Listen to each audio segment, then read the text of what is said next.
Hi ನಮಸ್ಕಾರ ಕಣ್ರಿ, ಎಲ್ಲರೂ ಹೇಗಿದ್ರಿ? Welcome back to my YouTube channel. So ಇವತ್ತು ಏನಪ್ಪ ಸ್ಪೆಷಲ್ ಅಂದರೆ ಕಾರ್ತಿಕ ಏಕಾದಶಿ ಕಣ್ರಿ. ಸೊ ಸಿಕ್ಕಾಪಟ್ಟೆ ರಶ್ ಇದೆ ಮರ, ಎಲ್ಲೂ ಹೋಗೋದೇನಪ್ಪ, ಹೋದರೆ ಕಳೆದೋಗೋದಂತೂ ನಿಜ.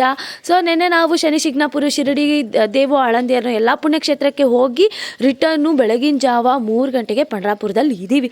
ಸೊ ಸ್ವಲ್ಪ ರೆಸ್ಟ್ ಮಾಡೋಣ ಅಂದರೆ ರಶ್ ಆಗಿಬಿಡುತ್ತೆ, ಇವತ್ತು ಏಕಾದಶಿ ಬೇರೆ ಅಂತ ಹೇಳಿ ರೆಸ್ಟೂ ಮಾಡಿಲ್ಲ ಕಣ್ರಿ. ಹಂಗೆ ನದಿಗೆ ಹೋಗಿ ಜಳ ಅಂತ ನದಿಯಲ್ಲಿ ಸ್ನಾನ ಮಾಡ್ಕೊಂಡು, ಸೊ ಗಂಡಸರೆಲ್ಲ ಅಲ್ಲೇ ಬಟ್ಟೆ ಚೇಂಜ್ ಮಾಡಿಕೊಂಡು ದರ್ಶನಕ್ಕೆ ಹೋದ್ರು. ನಾವು ಗೊತ್ತಲ್ಲ ಹೆಂಗಸರು ಗ್ಯಾಂಗ್ ಅಂದರೆ ಎಲ್ಲ ರೆಡಿಯಾಗಿ ಹೋಗೋಣ ಅಂತ ಹೇಳಿ ರಿಟರ್ನ್ ರೂಮಿಗೆ ಹೋಗಿ ಎಲ್ಲ ರೆಡಿಯಾಗಿ ಬಂದ್ವಿ ನಾವು. ಸೊ ದರ್ಶನ ಮಾಡ್ಕೊಂಡೆ ರೆಡಿ ಆಗ್ಬೋದಾಗಿತ್ತು, ಬಟ್ ನಮ್ಮದು ಗೊತ್ತಲ್ಲ, ದರ್ಶನ ಮಾಡ್ಕೊಂಡು ಹೋದರೆ ನಾವು ಮಲ್ಕೊಂಡವ್ರು ಹೇಳ್ತೀವೋ ಇಲ್ಲೋ ನಮ್ದು ಗ್ಯಾರಂಟಿ ಇರಲಿಲ್ಲ ಅಂದ್ಕೊಂಡು ದರ್ಶನ ರೆಡಿಯಾಗಿ ದರ್ಶನ ಮಾಡ್ಕೊಂಬರೋಣ ಅಂತ ಹೇಳಿ ಎಲ್ಲರೂ ಚೆನ್ನಾಗಿ ಸಖತ್ತಾಗಿ ರೆಡಿಯಾಗಿ 6 ಗಂಟೆಗೆ ದೇವಸ್ಥಾನಕ್ಕೆ ಹೋಗಿದ್ವಿ. ಲೈನ್ ನೋಡಿದರೆ 2 ಕಿಲೋಮೀಟ್ರ್ ದೂರ. ಎಲ್ಲಂತ ಹೋಗ್ತೀರಿ, ನಾವು ಒಳಗಿನ ದರ್ಶನ ಮಾಡಾಗಿತ್ತು, ಬಂದಿರಾನೇ ಒಳಗಿನ ದರ್ಶನ ಮಾಡಿ ಕಾಲು ಮುಟ್ಟೆಲ್ಲ ನಮಸ್ಕಾರ ಮಾಡಿದ್ವಿ. ಬಟ್ ಏಕಾದಶಿ ದಿವಸ ಒಳಗಿನ ದರ್ಶನ ಮಾಡಿಕೊಂಡ್ರೆ ನಾವು ಇಲ್ಲಿಂದ ಹೋಗಲ್ಲ ಅಂತ ಹೇಳ್ಕೊಂಡು ದೂರ ದರ್ಶನ ಮಾಡ್ತೀವಿ ಪ್ರತಿ ಸಲನೂ ಅಂತ ನಮ್ಮ ಅತ್ತೆ ಮಾವ ಹೇಳಿದರು. ಸೊ ಅದಕ್ಕೆ ದೂರ ದರ್ಶನ ಮಾಡೋಕ್ಕೆ ನೋಡ್ತಾ ಇದ್ದೀವಿ, ಲೈನು 2 ಕಿಲೋಮೀಟ್ರ್ ದೂರ ಹೋಗ್ಬಿಟ್ಟಿತ್ತು. ಸೊ ಇರಲಿ ಅಂತ 2 ಕಿಲೋಮೀಟ್ರ್ ದೂರ ನಿಂತ್ಕೊಳ್ಳೋಕ್ಕಂತ ಹೋದ್ವಿ. ಮಗು ಇದೆ ಅದು ಇದೆ ಅಂತ ಹೇಳಿ ಹೆಂಗೋ ಮಾಡಿ ಮಧ್ಯ ಸೇರಿಸ್ಕೊಂಡು, ಸೊ ಮಧ್ಯ ಸೇರಿಕೊಂಡು ದರ್ಶನ ಎಲ್ಲ ಏನೋ ಮಾಡಿದ್ವಿ. 7:30 ಅಂದ ತಕ್ಷಣ ದರ್ಶನ ಆಗಿಬಿಡ್ತು. ಸೊ ಎಲ್ಲ ಫೋಟೋ ಗಿಟೆಲ್ಲ ತೆಗೆಸ್ಕೊಂಡು ಸಖತ್ತಾಗಿ ಡೆಕೋರೇಷನ್ ಮಾಡಿದರು. ದೇವರೇ ಭೂಮಿಗೆ ಇಳಿದು ಬಂದಿತ್ತು, ಆ ನಮ್ಮನೆ ಡೆಕೋರೇಷನ್ ಮಾಡಿದರು. ಸೊ ಫೋಟೋ ಎಲ್ಲ ತೆಗೆಸ್ಕೊಂಡು ರಿಟರ್ನ್ ರೂಮಿಗೆ ಬಂದ್ವಿ. ರೂಮಲ್ಲಿ ಸ್ವಲ್ಪ ಹೊತ್ತು ರೆಸ್ಟ್ ಮಾಡೋಣ ಅಂತ ಹೋದರೆ ಬಟ್ಟೆಗಳೆಲ್ಲ ಹಂಗೆ ಬಿದ್ದಿದ್ವು, ಹಂಗೆ ನೀರಿತ್ತು ಅಂತ ತೊಳೆದು ಹಾಕಿ ಸೊ ಸ್ವಲ್ಪ ರೆಸ್ಟ್ ಮಾಡಿದ್ವಿ. 1-2 ಗಂಟೆ ತನಕ ರೆಸ್ಟ್ ಮಾಡಿ ಎದ್ದು ಊಟ ಗೀಟೆಲ್ಲ ಮುಗಿಸ್ಕೊಳ್ಳೋಣ ಅಂದರೆ ನಾವು ಏಕಾದಶಿ ಇರೋದ್ರಿಂದ ಏನೂ ತಿಂದಿಲ್ಲ. ಸೊ ಎಲ್ಲರೂ ಕೂಡ ಫಳಾಹಾರ ತಗೊಂಡು ಅಲ್ಲಿಂದ ರೆಡಿಯಾಗಿ ಬಂದಾಗಿಂದ ಬರೀ ಬೇರೆ ಅಕ್ಕಪಕ್ಕದ ಊರಲ್ಲಿರೋ ದೇವಸ್ಥಾನಗಳೇ ನೋಡ್ತಾ ಇದ್ದೀವಿ. ನಮ್ಮ ಪಂಡ್ರಾಪುರದ ಅಕ್ಕಪಕ್ಕ ಯಾವ್ದು ದೇವಸ್ಥಾನಗಳಿದೆ, ಏನೇನಿದೆ ಇನ್ನೂ ಅಂತ ನೋಡಿದ್ವಿ. ಬಂದ ತಕ್ಷಣ ನೋಡಿದ್ವಿ ದೇವಸ್ಥಾನಗಳು, ಹಾಗೆ ಇನ್ನೂ ಸ್ವಲ್ಪ ಕೆಲವೊಂದು ನೋಡೋ ಅಂಥ ಪ್ಲೇಸಸ್ ಇತ್ತು ಅಂತ ಎಲ್ಲರೂ ಎದ್ದು ಎಲ್ಲ ಮುಖ ತೊಳ್ಕೊಂಡು ರೆಡಿಯಾಗಿ ಮತ್ತೆ ನಾವು ನಮ್ಮ ಒಂದು ಜರ್ನಿಗೆ ಹೊರಟ್ವಿ. ಸೊ ಇದೇ ನೋಡಿ, ಇದು ತುಳಸಿ ವೃಂದಾವನ ಅಂತ ಕರೀತಾರೆ, ಹಾಗೆ ತುಳಸಿ ಗಾರ್ಡನ್ ಅಂತಲೂ ಕರೀತಾರೆ. ಇಲ್ಲಿ ದೊಡ್ಡ ವಿಠ್ಠಲನ ಒಂದು ಮೂರ್ತಿನ ಸ್ಥಾಪನೆ ಮಾಡಿದ್ದಾರೆ. ಸೊ ಇದು ಈಗ ಆಲ್ಮೋಸ್ಟ್ ಈಗ ಆಗಿರೋ ಅಂತಹ ಒಂದು ದೊಡ್ಡ ವಿಠ್ಠಲನ ಒಂದು ಮೂರ್ತಿ. ಅದು ಮುಂಚೆ ಅದು ಯಾವುದೂ ಇರಲಿಲ್ಲಂತೆ. ನಮ್ಮ ಅತ್ತೆ ಮಾವ ಬರ್ತಾ ಇದ್ರಲ್ವ, ಸೊ ಅವ್ರು ಹೇಳಿದ್ದು ಮುಂಚೆ ಯಾವುದೂ ಇರಲಿಲ್ಲ. ನೋಡಿ, ಇದೇ ವಿಠ್ಠಲನ ಒಂದು ಮೂರ್ತಿ ಇಷ್ಟು ದೊಡ್ಡದಾಗಿ ಮಾಡಿದ್ದಾರೆ, ತುಂಬ ಚೆನ್ನಾಗಿದೆ, ಸಖತ್ತಾಗಿ ಕಾಣುತ್ತೆ. ಫೋಟೋ ತೆಗೆಸ್ಕೊಳ್ಳೋಕ್ಕೆಲ್ಲ ಎಲ್ಲರೂ ಕೂಡ ಬಂದವರೇ. ನಾವು ಗೊತ್ತಲ್ಲ, ಎಲ್ಲ ಕಡೆ ಹೋದಾಗೆಲ್ಲ ಫೋಟೋ ಮೆಮೊರಿಯಾಗಿರಬೇಕು, ಎಲ್ಲಿ ಹೋಗಿದ್ವಿ ಎಲ್ಲಿ ಬಿಟ್ಟಿವಿ ಅಂತ ಗೊತ್ತಾಗಬೇಕು ಅಂತ ಹೇಳಿ ಎಲ್ಲ ಚೆನ್ನಾಗಿ ರೆಡಿಯಾಗಿದ್ವಿ. ಫೋಸ್ಗಳೆಲ್ಲ ತಗೊಂಡು ಫೋಟೋ ತಗೊಂಡ್ವಿ. ಸೊ ಇಲ್ಲಿ ತುಳಸಿ ವೃಂದಾವನ ಅಂತ ಕರೀತಾರೆ, ತುಳಸಿ ಗಾರ್ಡನ್ ಅಂತಲೂ ಕರೀತಾರೆ. ಇಲ್ಲಿ ಯಥೇಚ್ಛವಾಗಿ ತುಳಸಿ ಗಿಡಗಳನ್ನು ಬೆಳೆಸಿದ್ದಾರೆ. ಹಾಗೆ ಇಲ್ಲಿ ಗೋಡೆಗಳಿಗೆ ಏನು ಒಬ್ಬ ಸಂತ ತುಕಾರಾಮ್ ಆಗಿರ್ಬೋದು, ಒಬ್ಬರು ಜ್ಞಾನೇಶ್ವರಿ ಮಹಾರಾಜರಾಗಿರ್ಬೋದು, ಪುಂಡಲೀಕರವರಾಗಿರ್ಬೋದು, ಪಂಡ್ರಾಪುರದ ಒಂದು ಕಥೆಗಳನ್ನು ಚಿತ್ರಗಳ ರೂಪದಲ್ಲಿ ನಾನು ನಿಮಗೇನು ಫಸ್ಟ್ ತೋರಿಸಿದ್ನಲ್ವ, ಸೊ ಹಾಗೆ ರೂಪುಗೊಳಿಸಿದ್ದಾರೆ. ಎಲ್ಲನೂ ಪ್ರತಿಯೊಂದು ಚಂದ್ರಭಾಗ ನದಿಯಿಂದ ಆಗಿರ್ಬೋದು, ಎಲ್ಲನೂ ಪ್ರತಿಯೊಂದು ಚೆನ್ನಾಗಿ ಒಂದು ಅರ್ಥ ಆಗೋ ಥರ ಚಿತ್ರಗಳಲ್ಲಿ ಬರ್ತಿದ್ದಾರೆ. ನನ್ನ ಮಗಳು ನೋಡಿ ಫೋಟೋ ಎಲ್ಲ ತೆಗೆಸ್ಕೊತಾ ಇದ್ದಾಳೆ. ಅಲ್ಲಿ ನೋಡಿ ತುಳಸಿ ವೃಂದಾವನ್ ಅಂತ ಬೋರ್ಡ್ ಹಾಕಿದ್ದಾರೆ. ಸೊ ಇದು ಒಂದು ತುಳಸಿ ಗಾರ್ಡನ್. ಇಲ್ಲಿ ಏನಾದರೂ ಮನಃಶಾಂತಿಗೆ, ಮತ್ತು ಇಲ್ಲೂ ಕೂಡ ಒಂದು ಮೂರ್ತಿಗಳಿಟ್ಟಿದ್ದಾರೆ. ಅದ್ರ ಹೆಸರೇನು ಮತ್ತು ಅದು ಅವರ ಒಂದು ಕಥೆಗಳನ್ನು ಕೂಡ ಬರೆದಿದ್ದಾರೆ. ಹಾಗೆ ಇಲ್ಲಿಂದ ಬರ್ತಾ ನಾವೀಗ ಇಲ್ಲಿ ಸಂತರವ್ರದ್ದು ಮಹಾರಾಜರವ್ರದ್ದು ಸಮಾಧಿ ಇತ್ತು. ಸೊ ಇಲ್ಲೂ ಕೂಡ ನಾವು ಬಂದಿದ್ವಿ.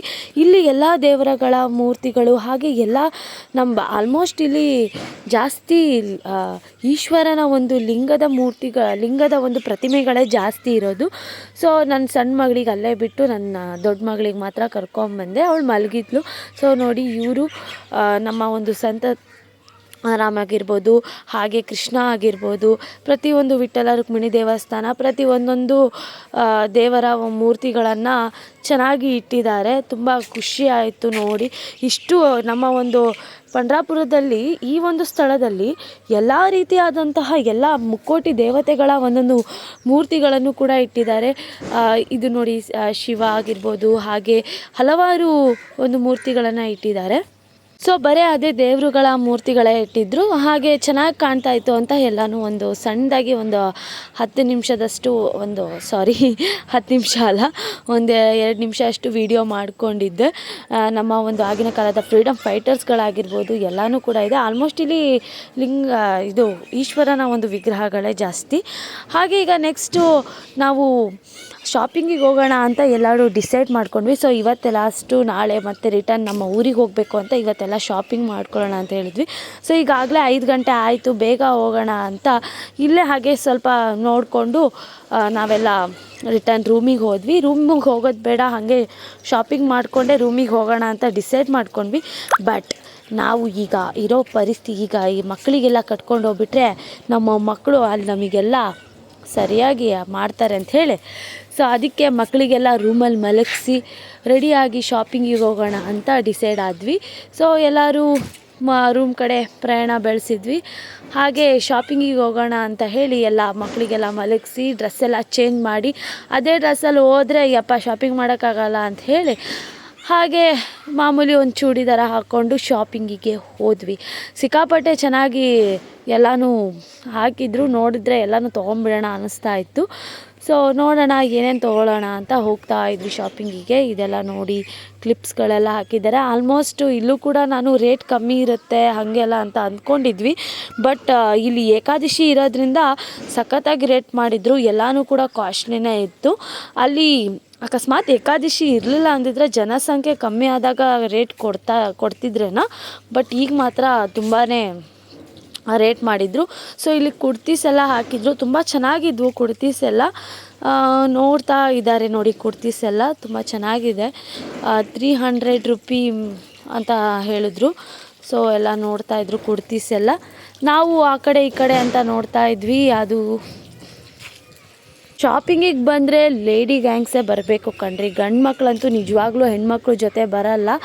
ಬಂದರೆ ಹೆಣ್ಮಕ್ಳು ಅಷ್ಟೇ, ಗಂಡು ಮಕ್ಕಳನ್ನ ಕರ್ಕೊಂಡು ಹೋಗಲ್ಲ.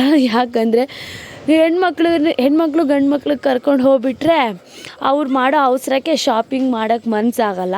ಸೊ ಗಂಡು ಮಕ್ಕಳು ಕೂಡ ಹೆಣ್ಮಕ್ಳ ಜೊತೆ ಬರಲ್ಲ. ಯಾಕಂದರೆ ಹೆಣ್ಮಕ್ಳು ಮಾಡೋ ಶಾಪಿಂಗ್ ಟೈಮ್ನ ಗಂಡು ಮಕ್ಕಳು ನೋಡಿರ್ತಾರಲ್ವ. ಸೊ ಅದಕ್ಕೆ ನಾವೇ ಎಲ್ಲ ಹೋಗಿದ್ವಿ. ಫಸ್ಟು ಬೇಡ ಹೋಗೋದು ಅಂತ ಆಗಿತ್ತು, ನನಗೆ ಯಾಕೋ ಹೋಗೋಕ್ಕೆ ಮನಸ್ಸಿರಲಿಲ್ಲ. ಸೊ ಆಮೇಲೆ ಎಲ್ಲರೂ ಹೋಗ್ತಾ ಇದ್ದಕ್ಕೆ ನನಗೆ ನಮ್ಮ ಅತ್ತೆ ಮತ್ತು ನಮ್ಮ ಮಾವ ಖರ್ಚಿಗೆ ದುಡ್ಡು ಕೊಟ್ಟು ಶಾಪಿಂಗಿಗೆ ಹೋಗ್ಬಾ ಅಂತ ಕಳಿಸಿದ್ರು. ನಾವು ನೋಡ್ತಾ ಹೋದ್ವಿ, ಏನು ಬೇಕೋ ಅದು ತೊಗೊಳ್ಳೋಣ, ಏನಾದರೂ ಇಷ್ಟ ಆದರೆ ತೊಗೊಳ್ಳೋಣ ಅಂತ ನೋಡ್ತಾ ಇದ್ವಿ. ಸೊ ಟಾಯ್ಸ್ ಎಲ್ಲ ನಾವು ತೊಗೊಂಡು ಹೋದರೆ ನಮ್ಮ ಮಕ್ಕಳೆಲ್ಲ ಕಿತ್ತಾಕ್ಬಿಡ್ತಾರೆ. ಸುಮಾರು ಟಾಯ್ಸ್ ಇದೆ, ಟಾಯ್ಸ್ ಏನೂ ಬೇಡ, ಬೇರೆ ಏನಾದರೂ ಯೂಸ್ ಆಗೋಂಥದ್ದು ತೊಗೊಳ್ಳೋಣ ಅಂತ ನೋಡಿದ್ವಿ. ಸೊ ಯೂಸ್ ಆಗೋಂಥದ್ದು ಅಂತ ಹೇಳಿದರೆ ಪ್ರಸಾದ ಅವೇ ತೊಗೊಂಬಂದಿದ್ದು. ದರ್ಶನ ಮತ್ತೆ ಪಂಡ್ರಾಪುರದ ಒಂದು ದೇವರ ಸನ್ನಿಧಿ ಹತ್ರ ಹೋಗಿ ಪ್ರಸಾದಗಳನ್ನೆಲ್ಲ ಕಟ್ಕೊಂಡು ಅಷ್ಟರಲ್ಲಿ ನಮ್ಮ ಯಜಮಾನರು ಕೂಡ ಅಲ್ಲಿ ಬಂದುಬಿಟ್ರು, ನಮ್ಮ ಹಸ್ಬೆಂಡು. ಸೊ ನನಗೇನು ಡಿಫ್ರೆನ್ಸ್ ಅನಿಸಿಲ್ಲ.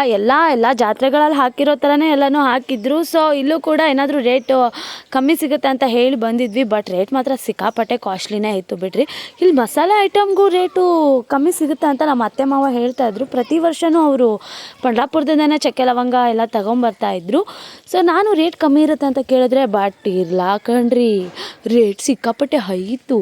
ಕೆ ಜಿಗೆಲ್ಲ 500 ರೂಪಾಯಿ, ಕೆ ಜಿಗೆ ಅಂತಿದ್ದೀನಿ, 1/4 kgಗೆಲ್ಲ 500 ರೂಪಾಯಿ, 600 ರೂಪಾಯಿ, 800 ರೂಪಾಯಿ ಅಂತ ಹೇಳ್ತಾಯಿದ್ರು. ಸೊ ಅದಕ್ಕೆ ಮಸಾಲೆ ಐಟಮ್ ನಮ್ಮ ಕರ್ನಾಟಕನೇ ಬೆಸ್ಟು, ಮಸಾಲೆ ಐಟಮ್ಗಳೆಲ್ಲ ನಮ್ಮ ಕರ್ನಾಟಕನೇ ಒಳ್ಳೆ ಬೆಸ್ಟ್ ಅಂದ್ಕೊಂಡು ಸೊ ನೋಡ್ತಾ ಇದ್ವಿ. ತೋರಣ ಗಿಣ ಎಲ್ಲ ಹಾಕೋದೆಲ್ಲ ತುಂಬ ಚೆನ್ನಾಗಿತ್ತು. ಸೊ ಬಿಡು, ಈಗ ನೆಕ್ಸ್ಟು ಮಕ್ಕಳು ಬಟ್ಟೆ ನೋಡಿದ್ವಿ. ಮಕ್ಕಳು ಬಟ್ಟೆನೂ ಚೆನ್ನಾಗಿದ್ವು. ಬಟ್ ಅಂಗಡಿಗಿಂತನೂ ಸಖತ್ ಕಾಸ್ಟ್ಲಿ ಹೇಳ್ತಾಯಿದ್ರು. ನನಗಿಲ್ಲಿ ಏನು ಡಿಫ್ರೆನ್ಸ್ ಅನಿಸಿಲ್ಲ. ಇನ್ನೇನಪ್ಪ ಬಟ್ಟೆಗಳು ಒಂದೇ ಡಿಫ್ರೆನ್ಸ್ ಅಂದರೆ ಇಲ್ಲಿ ಜುಬ್ಬಾ ಪೈಜಾಮು ಹಾಗೆ ಸೀರೆ, ಕಾಟನ್ ಸೀರೆಗಳು ಇಂಥವೇ ಬಟ್ಟೆಗಳು ಜಾಸ್ತಿ ಇಲ್ಲಿ. ಹಾಗೆ ಚಕ್ಕೆ ಲವಂಗ ನೋಡಿದ್ರೆ ಎಲ್ಲ ತುಂಬಾ ಚೆನ್ನಾಗಿದೆ, ಫ್ರೆಶಸ್ಸು. ಬಟ್ ರೇಟ್ ಮಾತ್ರ ಗಗನಕ್ಕೇರ್ಬಿಟ್ಟಿದೆ. ಸೊ ಈಗ ನಾವು ಬಂದಿದ್ದೀವಿ, ಇಲ್ಲ ಏನಾದರೂ ಒಂದು ಪರ್ಚೇಸ್ ಮಾಡಿಕೊಂಡೇ ಹೋಗಬೇಕು ನೆನಪಿಗೆ ಅಂತ ಹೇಳಿ ಮುಂದೆ ಹೋಗ್ತಾ ಇದ್ವಿ. ಎಲ್ಲನೂ ಚೆನ್ನಾಗಿತ್ತು, ನಮಗೇನು ಅಷ್ಟು ಇಷ್ಟ ಆಗ್ತಾ ಇರಲಿಲ್ಲ. ಸೊ ಇವರೆಲ್ಲ ಶಾಪಿಂಗ್ ಮಾಡ್ಕೊಂಬರಲಿ, ಮುಂದ್ಗಡೆ ನನಗೇನು ಇಷ್ಟನೋ ನಾನು ತೊಗೊಂಬರೋಣ ಅಂತ ಹೇಳಿ ನಾನು ಮುಂದ್ಗಡೆ ದೇವಸ್ಥಾನದ ಹತ್ರ ನೋಡ್ತಾ ಹೋಗ್ತಾ ಇದ್ದೆ. ಸೊ ಅಷ್ಟರಲ್ಲಿ ನಮ್ಮ ಮನೆಯವ್ರು ಕೂಡ ನನ್ನ ಜೊತೆ ಜಾಯ್ನ್ ಆದರು. ಪ್ರಸಾದನಾದರೂ ತೊಗೊಳ್ಳೋಣ ಅಂತ ಹೋಗಿದ್ವಿ. ಸೊ ಇಲ್ಲಿ ನಮ್ಮ ಅತ್ತೆ ಮಾವ ಪ್ರಸಾದ ಕಟ್ಕೊಂಬರ್ತಾರಲ್ವ, ಅದರಲ್ಲಿ ಒಂದು ಹಲ್ಗಿ ಅಂತ ಒಂದು ಪ್ರಸಾದ ಬರುತ್ತೆ, ತುಂಬಾ ಟೇಸ್ಟ್ ಆಗಿರುತ್ತೆ. ಅದು ಒಳ್ಳೆ ಬೆಂಡ್ ಥರ ಇರುತ್ತೆ, ಕುರುಮು ಸ್ವೀಟಾಗಿ ಚೆನ್ನಾಗಿರುತ್ತೆ ಅದು. ಮತ್ತು ಪೇಡಾನು ತರ್ತಾರೆ, ತುಂಬಾ ಟೇಸ್ಟ್ ಇರುತ್ತೆ. ಅದು ಇಷ್ಟ ಆಗುತ್ತೆ ನನಗೆ. ಸೊ ಅದ್ರ ಹೆಸರು ನನಗೆ ಗೊತ್ತಿರಲಿಲ್ಲ, ತಂದಾಗೆಲ್ಲ ತುಂಬ ತಿಂತಾಯಿದ್ದೆ. ಅದ್ರ ಹೆಸರು ಏನೋ ಹಲ್ಗಿ ಸ್ವೀಟ್ ಅಂತೆ. ನನಗದು ಬಾಯಿಗೆ ಬರ್ತಾ ಇರಲ್ಲ, ಹಲ್ಕಾ ಸ್ವೀಟು ಅಂತ ಕರೀತಾ ಇದ್ದೆ ನಾನು. ಸೊ ಸಾರಿ, ತಪ್ಪು ತಿಳ್ಕೊಬಿಡ್ರಿ ಯಾರು. ಆ ಥರ ನಾನು ಅಲ್ಲೇ ಹಾಗೆ ಮಾತಾಡಿದ್ದೀನಿ, ಹಲ್ಕಾ ಸ್ವೀಟ್ ಏನಪ್ಪ ಇದು ಹಿಂಗಿದೆ ಹೆಸರು ಅಂತ. ಆಮೇಲೆ ಅವ್ರು ಹೇಳಿದ್ಮೇಲೆ ಗೊತ್ತಾಯಿತು ಅದು ಹಲ್ಗಿ ಸ್ವೀಟ್ ಅಂತ. ಪಾಪು ಅಳ್ತಿತ್ತು ಅಂತ ಹೇಳಿ ಪ್ರಸಾದ ಕೊಡಿಸಿ ನನಗೆ ಮನೆಗೆ ಕಳಿಸಿ ಅವ್ರು ನಮ್ಮ ಮೈನೂರ ಜೊತೆ ಜಾಯ್ನ್ ಆದರು. ಸೊ ಇದಾಗಿತ್ತು ಇವತ್ತಿನ Ekadashi log, shopping log. See to the next log. Bye.